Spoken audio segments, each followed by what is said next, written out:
저 차를 타고 싶다.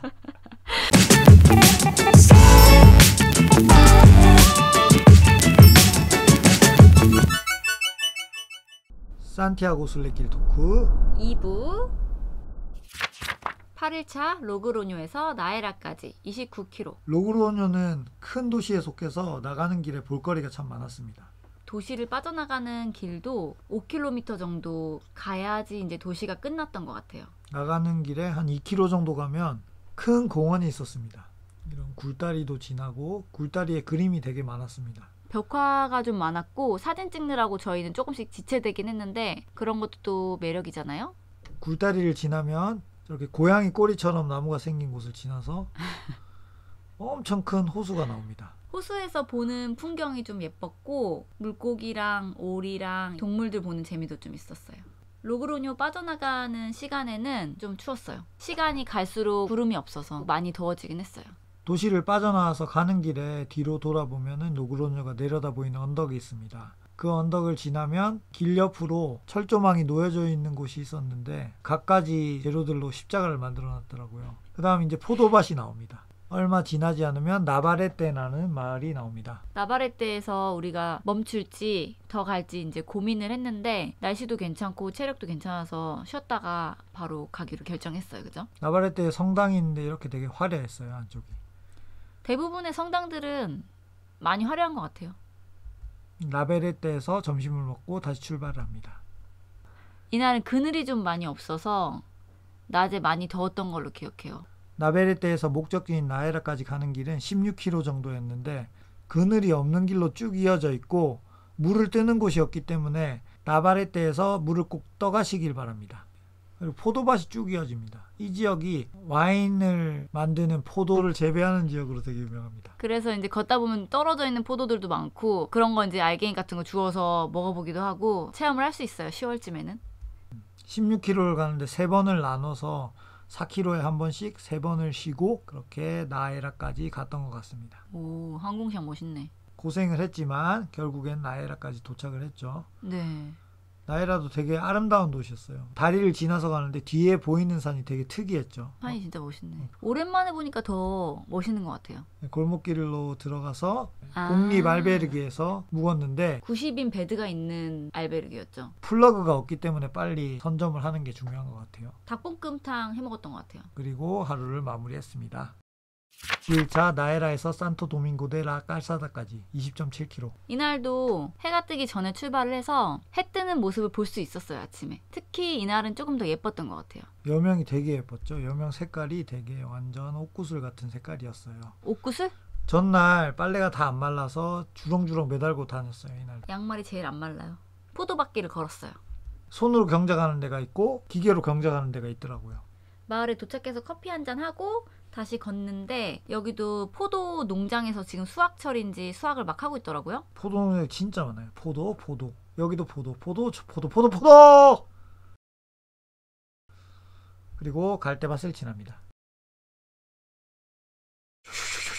근데 보면은 포도밭 대농주분이 있어요. 우리가 지나가면 포도 한번 이렇게 수확하는 거다 구경해라, 사진 찍어라, 먹어봐라 막 이러는 경우가 많은데 그게 좀 신선한 경험이었어요.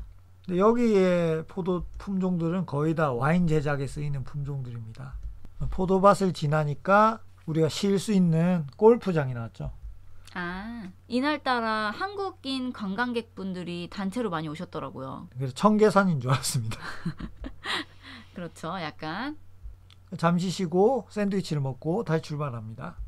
이날은 기분이 좋았나 봐요. 이 언덕을 넘으니까 이렇게 보이시죠? 엄청 멋진 광경이 나옵니다.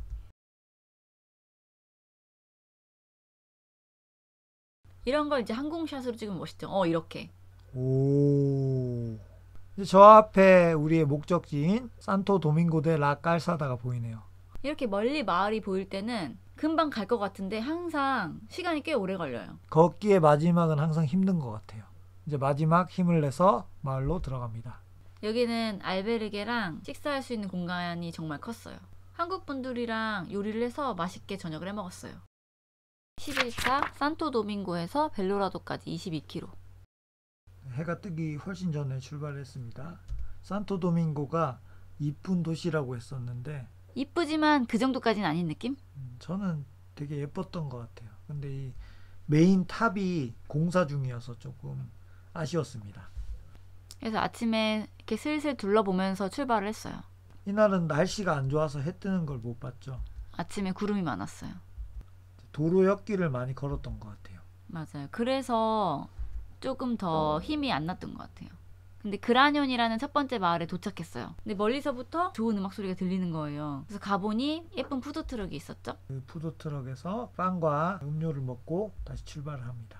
마을들이 많았는데 정말 사람이 없더라고요. 그게 너무 신기했어요. 너무 휑하죠. 그렇게 가다 보면은 카스티아이 레온 지역이 바뀌는 경계선이 나옵니다. 그러니까 여기서부터 포도밭이 많이 사라졌어요.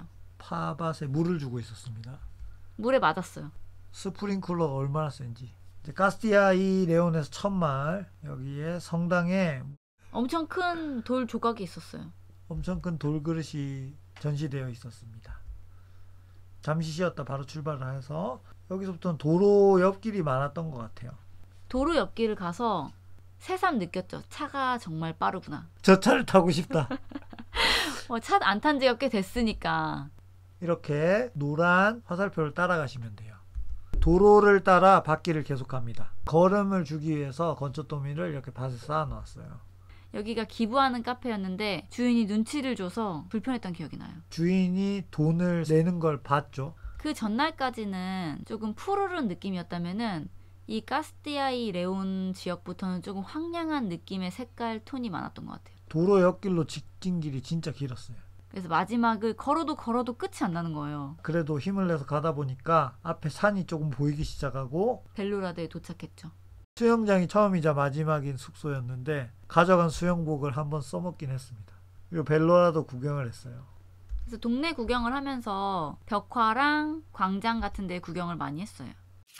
11일차 벨로라도에서 사누안데 오르테가까지 23.9km. 이날도 해 뜨기 전에 아침 일찍 출발을 했고 밥을 안 먹고 출발해서 근처 주유소에서 간단하게 사 먹었어요. 근데 이날 되게 어두웠던 것 같아요. 근데 어두웠던 만큼 여명이 예뻤어요. 걸어가는 길에 해가 뜨기 전까지 되게 분위기가 되게 오묘했던 날이에요. 절벽에 성당이 보였어요. 짐이 없어서 몸이 엄청 가벼워 보이네. 바람이 엄청 많이 불었던 날이고 해가 좀 늦게 떴어요. 550km 표지판이 나왔는데 카스티아이 레온에서부터는 표지판이 깔끔하게 바뀌었지만 정확하지 않죠. 쭉 뻗은 길을 많이 갔던 것 같아요. 해바라기가 고개를 숙이고 있어서 좀 무서웠어요. 그리고 하늘이 구름이 너무 예뻤어. 뭐 렌즈 구름이라고 하나? 그랬던 것 같아요. 렌즈. 그리고 이렇게 언덕을 쭉 내려오다 보니까 옆에 산이 보였는데 산이 되게 멋있었어요. 그래서 드론샷을 찍었죠. 카스티아이 레온에 오면서 표지판들이 잘 돼 있었던 것 같아요. 그리고 여기서부터 길은 유네스코. 오르막길 마을에 도착을 해서 사실 걷다 보면 아무 생각이 안 들죠? 걷다 보면 무슨 생각을 했어요, 오빠는? 난 어떻게 잘 찍을까? 어떻게 하면 촬영을 잘할까? 이렇게 맨날 뒷모습만 찍어서 될까? 이런 생각을 했죠. 뭐 어떤 생각을 했어요? 빨리 가야겠다. 나는 좀 최대한 빨리 가야겠다. 이런 생각을 많이 했어요.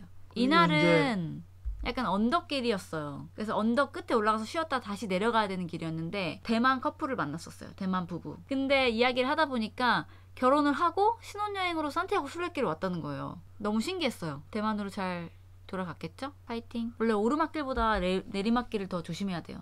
무릎에 더 무리가 가기 때문에. 가속도가 붙어서 빨리 내려가면 큰일 나. 내리막길 내려오면 좀 이제 숲길인데 길 폭이 넓은 길이 나옵니다. 이런 길은 또 처음이라서 되게 예쁘면서도 신기했어요. 오빠가 또 영상을 예쁘게 잘 찍었네. 여기서 이제 앉아서 잠깐 사람들이랑 수다도 떨고 사진도 찍고 이렇게 쉬었다 갔어요. 이때부터는 숲길이 이어졌던 것 같아요.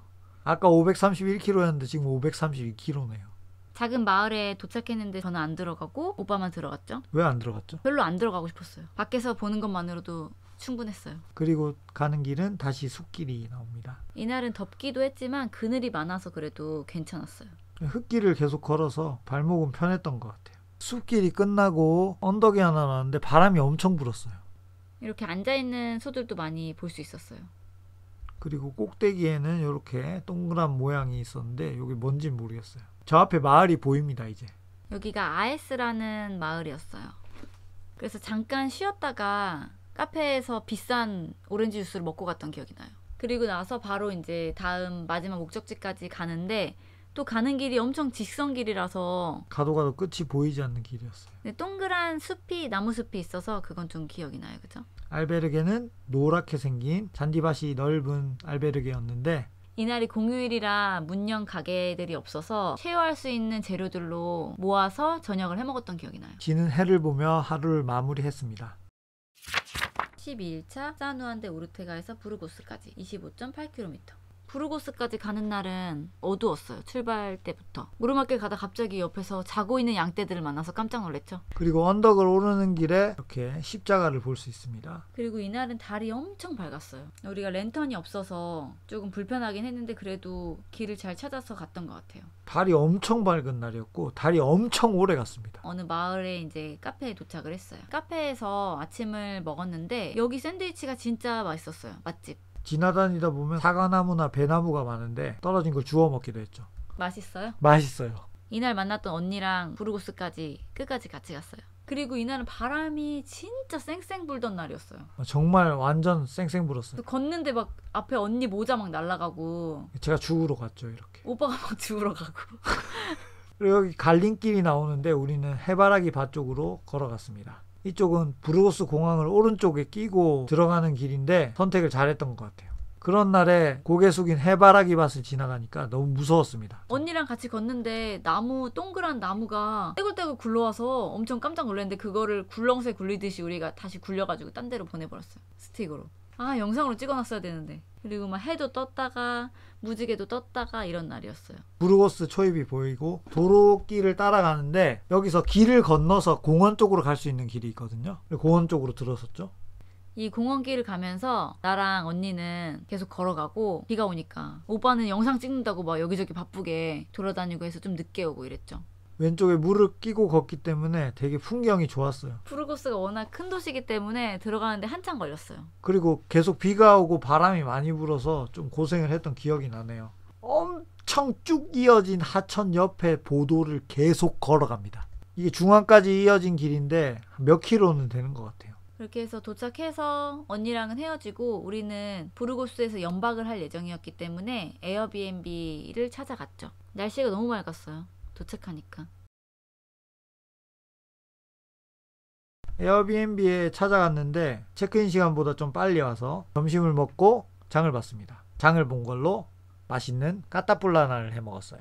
해가지고 부르고스를 구경하기 위해 나왔습니다. 인상적인 동상들이 좀 많아서 동상을 좋아하는 우리 오빠는 이런 걸 또 그냥 못 지나가죠. 비가 와서 더 예쁜 거리도 볼 수 있었고 이 밤에 보는 모습이 좀 멋있었던 것 같아요. 부르고스 대성당 쪽으로 가봤는데 지금까지 봤던 성당 중에 제일 멋있었던 것 같아요. 꿈에 그리던 연어 스테이크를 먹으며 하루를 마감합니다.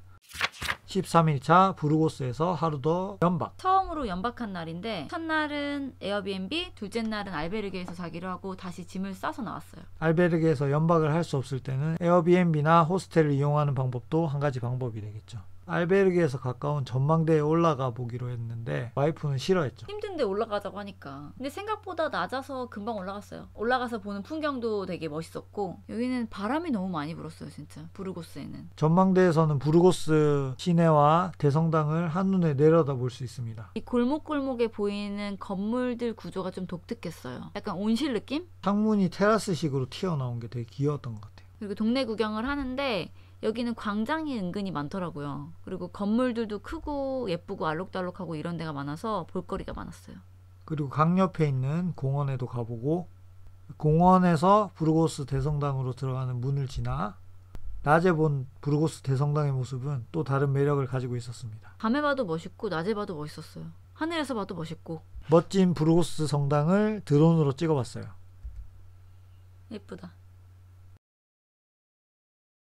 그리고 부르고스에 있는 발로르라는 카페에서 파는 추로스가 되게 맛있다고 해서 가서 먹어봤어요. 추로스 모양이 좀 독특했는데 그게 좀 매력적이었던 것 같아요. 핫초코도 달지도 않고 정말 맛있었어요. 그래서 먹어야 될 건 다 먹어봐야 되니까 추로스도 먹고 타파스 맛집 가서 순대처럼 생긴 부르고스 지방 전통 음식이라는 모칠라를 먹으면서 하루를 마무리했습니다. 14일차 부르고스에서 오르니우스 델 까미노까지 21km. 부르고스에서 나가는 길은 좀 헷갈렸던 것 같아요. 그리고 이 도시도 되게 커서 나가는데 4km 정도 걸렸어요. 도시를 나서면서 해가 뜨기 시작했는데 이날도 아침 여명이 정말 예뻤던 것 같습니다. 구름도 예뻤죠. 분홍분홍. 부르고스에서 출발하고 나서 500km 지점을 지났어요. 지금까지 14일 정도 걸었는데 3분의 1 정도 온 거겠죠? 290km 정도 왔습니다. 항상 대도시를 나서게 되면 고가도로라든지 큰 도로를 건너는 길이 많습니다. 주의해서 걸어야 될 것 같아요. 그래서 순례길을 걷는 느낌은 좀 덜한 것 같아요. 그리고 차가 옆으로 쌩 지나가는 게 별로 기분이 좋지가 않아요. 그리고 확실히 카스티아 이 레온에 오면서 이런 황량한 느낌이 많이 들었어요. 밭에 뭐가 심어져 있지 않으니까 쭉 펼쳐진 흙밭이 되게 황량한 느낌을 많이 줬습니다. 저희가 걸었던 10월, 11월은 성수기는 아니라서 오전에는 춥고 점심쯤에는 덥고 저녁엔 또 춥고 이런 날씨가 계속 반복되었어요. 그리고 한 달 이상 걷기 때문에 기후의 변화가 있습니다. 아무리 덥게 출발을 하더라도 10월 중순이 넘어가면은 이제 날씨가 많이 추워져요. 그래서 옷을 다양하게 준비하는 것도 필요할 것 같아요. 다음 마을에 도착을 했는데 이 마을은 그냥 지나쳐 가는 마을이었어요. 근데 좀 아기자기하고 귀여웠던 마을이에요. 그리고 이 마을을 나갈 때 벽화들이 많았는데 아인슈타인, 간디, 마틴 루터킹이 같이 그려져 있는 그림이 있었는데 무슨 의미인지는 모르겠지만 정말 잘 그렸습니다. 이런 데서 순례자 도장을 받을 수가 있어요. 이런 거 모으는 사람들도 많더라고요. 저희는 도장에는 많이 연연하진 않았죠. 저희는 알베르게에서만 찍었어요. 거의 초반부보다는 지루한 길이 많았죠. 그러니까 포도밭이 없어지는 지역부터는 조금 더 가을 느낌이 났던 것 같아요. 이렇게 오바를 하면서 걷기도 하면서 저 평원에 나무가 한 그루 서 있었는데 외로우면서도 되게 멋있는 느낌을 줬습니다. 이때는 카메라가 있었죠. 그 메모리는 하늘나라로. 그래도 오후가 되니까 파란 하늘이 나와서 풍경이 예뻐졌어요. 마지막 마을이 눈앞에 보였는데 그 마지막 마을까지 가는 길이 정말 귀엽고 예뻤죠. 귀엽고 예뻤는데 역시나 마지막은 가는 길이 힘들었습니다. 항상 2-3km가 남으면 정말 힘든 것 같아요. 한국에서는 이런 풍경을 보기가 좀 쉽진 않잖아요. 이날 제일 베스트 풍경이었던 것 같아요. 그리고 마지막 길을 힘을 내서 걸어 들어갑니다. 그리고 목적지인 오르니오스 델 까미노에 도착했어요. 그렇게 쉬고 하루를 또 마무리합니다. 15일차 오르니오스 델 까미노에서 카스트로 헤리스까지 19.9km. 이날은 우리가 걸었던 날 중에 처음으로 비가 많이 내린 날이었어요.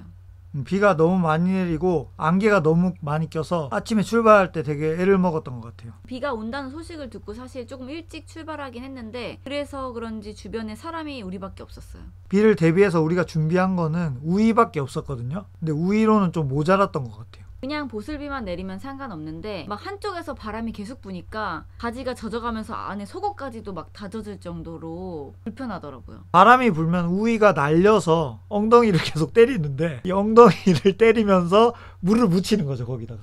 그래서 이 이후로는 비가 오면은 방수 바지가 필요하겠구나라는 생각을 했어요. 우리는 스패치 말고 방수바지를 선택을 했는데 스패치보단 방수바지가 좋은 선택이었고 방수바지가 또 쌉니다, 더. 그래서 다음 마을까지 아주 빨리 걸어갔어요. 카페에 도착을 했을 때는 비가 좀 그쳤거든요. 이제 카페에서 쉬고 나왔는데 비가 더 오기 시작했어요. 그리고 우리가 트레킹화를 세계여행 시작하면서 신은 신발이었는데 생명이 다 했는지 다 젖더라고요. 마을을 나와서 걷다 보면은 왼쪽으로 낭떠러지가 있는 길을 걷게 되는데 여기선 위험하진 않지만 그래도 앞을 잘 보고 가야지 이제 안전하게 걸을 수 있습니다. 그래도 이날은 도로가 없어서 차 때문에 불편하거나 시끄럽거나 하진 않아서 그건 좋았어요. 맞아요. 엄청 조용했어요. 어떤 승용차에서 아저씨가 세요를 찍어준다고 하면서 간식을 팔고 있는 거예요. 근데 우리는 그냥 지나왔어요. 세요로 순례자를 꼬셔서 간식을 파는. 마지막으로 가는 길은 도로길을 지나가는데 여기서는 차가 좀 다니기 때문에 옆으로 꼭 붙어서 가야 됩니다. 그리고 도착 2km 전쯤에 예쁜 건물이 나와요. 여기는 옛날 병원터라고 해서 잠깐 보면서 그냥 지나갈 수 있었어요. 난 여기가 도착하는 마을인 줄 알고 되게 좋아했는데 아니었어요. 잠시 쉬었다 갑니다. 다리 좀 풀고 바로 출발을 하면 저 앞에 우리가 갈 목적지인 카스트로 헤리스가 보이기 시작합니다. 이때는 이제 비가 좀 그쳐서 우위를 벗고 산뜻하게 걸을 수 있었어요. 카스트로 헤리스는 큰 언덕을 끼고 있는 마을인데 옛 성터가 남아있다고 해서 좀 기대를 했었습니다. 멀리서도 저 산 위에 성이 보이네요. 점점 마을에 가까워지죠. 그래서 속도를 좀 냈습니다. 들어가기 전에 입구에서의 모습이 되게 멋있었던 것 같아요. 이 메인 성당과 저 언덕과 언덕 위의 성까지. 그렇게 카스트로 헤리스에 도착을 해서 숙소 체크인을 하고 근데 예약을 해놓은 숙소가 있었는데 거기를 좀 가기가 싫었는데 다른 숙소로 가려고 했는데 다른 숙소가 문을 닫아서 결국 예약한 숙소로 가게 됐어요. 좀 오묘한 분위기의 숙소였죠. 그렇게 씻고 나왔더니 하늘이 갑자기 파래지면서 구름도 예쁘고 맑아지고 햇빛도 쨍쨍한 날씨가 된 거예요. 그래서 비가 왔지만 기분이 좋아졌죠. 성당은 우리가 딱 들어가려고 했는데 그때 문을 닫은 시간이라서 못 들어갔어요. 저 위에 성은 제가 꼭 올라가 보고 싶었지만 역시나 와이프가 반대를 하는 바람에 드론으로만 촬영을 했습니다. 타임랩스를 찍고 카스트로 헤리스에서 일정을 마무리합니다. 16일차 카스트로 헤리스에서 프로미스타까지 24.7km. 카스트로 헤리스를 나가는 길은 좀 예뻤던 것 같은데 어두워서 잘 안 보였어요 사실. 카스트로 헤리스에서 나와서 바로 오르막길이 있죠. 바로 오르막길을 오르면 딱 전망이 너무 예뻤어요. 딱 해 뜨는 걸 보면 좋았을 텐데 너무 일찍 출발을 해서 해 뜨는 걸 못 봤어요. 근데 제가 기다리자고 했지만 결국엔 해가 안 떴어요. 안 기다리길 잘했죠? 네, 안 기다리길 잘했습니다. 그 드론으로 이제 새벽녘만 찍고 다시 길을 갔습니다. 이 언덕 위에서 길을 가는데 약간 제주도 영실 코스를 갔을 때 그때 느낌이었습니다. 그리고 언덕 코스가 끝나면 이제 내리막이 나오는데 이때부터가 좀 추워지기 시작했어요. 제가 오빠 우의를 입고 걸었어요. 우의를 입은 모습이 참 곡괭이를 진 마법사 같은 모습입니다. 이날을 걸으면서 정말 느꼈던 게 여기가 정말 순례길 같구나. 주위에 도로가 하나도 없고 쭉 이어진 길을 계속 가는데 감동을 받았다고 해야 되나? 약간 비가 내리는데 하늘은 좀 으스스하지만 분위기가 오묘해서 순례길 느낌이 좀 많이 났던 것 같아요. 옛날 다리를 건너서 쉴 수 있는 마을까지 걸어갔어요. 노마 스타일의 다리라고 합니다. 이 마을로 들어가는 입구가 그렇게 뭐 길진 않았지만 여기에서 보는 나무 숲이 너무 아름다워서 그게 제일 기억에 남아요. 나무가 되게 모는 종이 마냥 오와 열을 맞춰서 심어져 있었어요. 그래서 마을에 도착해서 잠깐 커피 한잔 하고 다시 출발을 했죠. 날씨가 좋아지니까 더 풍경이 예뻐졌습니다. 다시 끊임없는 평원이 나왔어요. 가방이 없어서 몸은 정말 편안했는데 조금 추워서 그게 좀 아쉬웠죠. 발걸음이 가벼워 보이네요. 그 다음 마을에서 또 쉬려고 카페를 찾아서 들어갔는데 여기는 식당 겸 카페를 같이 하는 곳이었는데 풍경이 너무 예쁘더라고요. 알베르게도 같이 하는 곳이었어요. 참새가 나타나서 참새한테 한번 쌀 한 톨 이렇게 줘보기도 하고 되게 귀여웠어요. 그리고 다시 길을 갑니다. 이제 농사용 수로가 있는 길을 지나서 쭉 갔어요. 이 프로미스타까지 가기 전에 보이는 약간 강 같은 곳이 있었는데 여기가 운하라고 해요. 이 운하를 옆에 두고 걷는 그 길이 정말 아름다웠어요. 이 운하는 바야돌리드부터 스페인 북부까지 있는 200km 구간의 운하라고 합니다. 정말 옆에 물을 두고 걸으니까 확실히 이때까지랑은 다른 느낌이 들더라고요. 힘도 더 나고 눈도 즐겁고 그랬습니다. 갈대밭도 나오고 살랑살랑. 이날은 순례길 걷는 느낌이라기보다는 운하 옆을 산책하는 느낌이랄까? 역시 풍경이 예쁘니까 걷기가 쉬운 것 같아요. 그렇게 프로미스타에 도착했죠. 이 마을 입구에는 운하의 수위를 조절하는 곳이 있어서 그런 게 조금 신기하게 다가왔어요. 그리고 프로미스타에 도착해서 알베르게에 체크인을 하고 잠시 마을을 둘러보고 하루 일정을 마쳤습니다. 17일차 프로미스타에서 까리온데 로스콘데스까지 24.7km. 프로미스타를 나서면 바로 큰 도로 옆을 가기 시작합니다. 그리고 이날은 구름이 많았지만 일출을 아주 살짝 볼 수 있었어요. 저 멀리서 엄청 붉게 그 구름과 지평선 사이로 떠오르는 해가 멋있었어요. 도로였기를 계속 갔던 것 같아요. 왼쪽엔 도로, 오른쪽엔 평원. 이날은 작은 도시를 많이 지나갔는데 작은 도시마다 조금씩 쉬었다 갔던 것 같아요. 그리고 첫 마을에서 엄청 오래된 성당이 있어서 구경을 하고 갔어요. 그리고 양갈래길이 있는데 여기는 선택해서 갈 수 있어요. 저희는 왼쪽 길로 선택을 해서 갔죠. 왼쪽 길, 다리를 건넌 길을 선택을 해서 갔습니다. 그리고 걷다 보니 또 비가 내리기 시작해서 또 우의를 꺼내 입고 비를 맞으면서 갔어요. 그렇게 걷는데 이게 무슨 나무인지는 잘 모르겠는데 나무 숲이 나왔어요. 순례길 사이에 큰 나무가 있으면 나무를 깎아서 이렇게 길처럼 만들어 놨더라고요. 이게 너무 귀여웠어요. 버드나무 동굴을 만들어 놨네요. 그리고 조금 더 걸으면 다시 마을이 나옵니다. 이 마을에서도 잠깐 커피 한 잔 하고 출발했죠. 맞아요. 비는 계속 내렸고 그래도 다행히 비가 엄청 많이 내린 건 아니었어요. 그래서 이렇게 도로 옆길을 가다 마을이 나오고 도로 옆길을 가다 마을이 나오고 이날은 그런 느낌으로 계속 걸어갔던 것 같아요. 확실히 날씨가 좋은 날보다 날씨가 궂은 날이 이제 걷기가 힘든 것 같아요. 그래도 많이 안 와서 다행입니다. 비가. 가다 보면 표지판이 나오는데 산티아고가 463km 나왔다고 알려주네요. 까리온데 로스콘데스가 이제 6km 남았습니다. 이날은 계속 직선길을 걷고 비도 오고 흐리고 이래서 좀 기분도 좀 지루했던 것 같아요. 그리고 옆에 차가 지나가면은 타고 싶었죠. 탈까 말까. 이걸 세워야 돼 말아야 돼. 고민을 많이 했던 것 같아요. 그리고 마지막 마을인 까리온데 로스콘데스에 도착을 했습니다. 마을에 도착을 해서 체크인을 했는데 수녀님 같아 보이시는 분이 굉장히 친절했어요. 그리고 알베르기에 체크인을 하고 동네 구경을 했는데 조그만 마을인데도 되게 골목골목 볼 게 많았던 것 같아요. 그리고 날씨가 너무 추워서 옷이 하나 더 필요하겠다 싶어서 후리스를 하나씩 샀죠. 이날 산 게 정말 생명의 은인이었습니다. 안 샀으면 앞으로 얼죽 얼어 죽어. 그렇게 17일 차를 마치고 2부 토크를 끝내볼까 합니다. 8일부터 17일까지의 일정을 영상으로 또 오랜만에 보니까 또 새로우면서도 새록새록 기억이 나네요. 근데 이때는 되게 비가 오기도 하고 힘들었던 기억이 좀 많았던 것 같아요. 근데 몸도 조금 힘들고 그래도 이제 영상을 보면서 저희가 팁도 많이 드리려고 노력을 했으니까 영상이 좋으셨다면 구독과 좋아요를 꼭 눌러주시기 바랍니다. 그럼 다음 영상에서 만나요. 안녕. 안녕.